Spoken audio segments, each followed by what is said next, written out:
मुझे बहुत खुशी है कि सब लोग आगे आके दूसरों की जान बचाना चाहते हैं। हर धर्म के लोग, चाहे वो किसी भी धर्म के हो, किसी भी जात के हों, सब लोगों के मन में एक जज्बा है कि मेरी जान बची, अब मैं किस तरह से दूसरों की जान बचा सकता हूँ।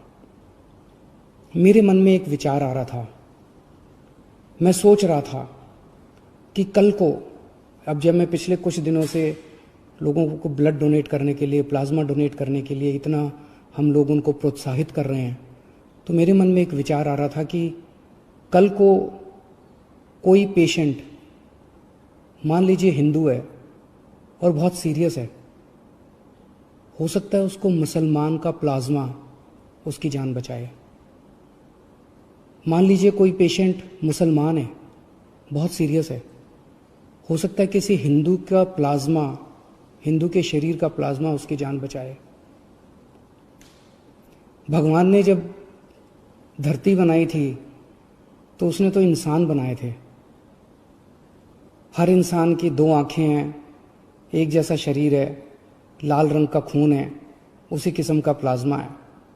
भगवान ने तो हमारे बीच में कोई दीवार पैदा नहीं की। भगवान ने तो किसी किस्म के ये धर्म वो धर्म हमारे बीच में किसी किस्म की खाई पैदा नहीं की। ये तो सब हम ही लोगों ने की हुई है। कोरोना होता है तो सबको होता है ना। कोरोना तो हिंदू को भी होता है, कोरोना तो मुसलमान को भी होता है। और आपके शरीर का प्लाज्मा जब बचाता है तो वो हिंदू का प्लाज्मा भी दूसरे को बचाता है, मुसलमान का प्लाज्मा भी बचाता है। हिंदू का प्लाज्मा मुसलमान को भी बचाता है, मुसलमान का प्लाज्मा हिंदू को भी बचाता है। तो फिर ये दीवारें हम लोगों ने आपस में क्यों पैदा की हुई हैं?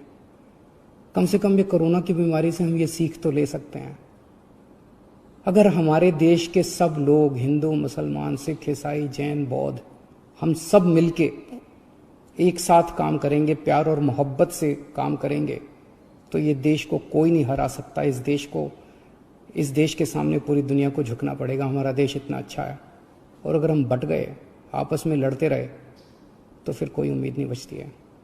तो मुझे लगता है इससे हमें ये सबक लेना चाहिए। अगर आपके मन में कभी भी कोई दुर्भावना आती है किसी दूसरे धर्म के व्यक्ति के प्रति, तो ये सोच लेना कि हो सकता है उसका प्लाज्मा कल को आपके काम आए और आपकी ज़िंदगी बचाए। Thank you.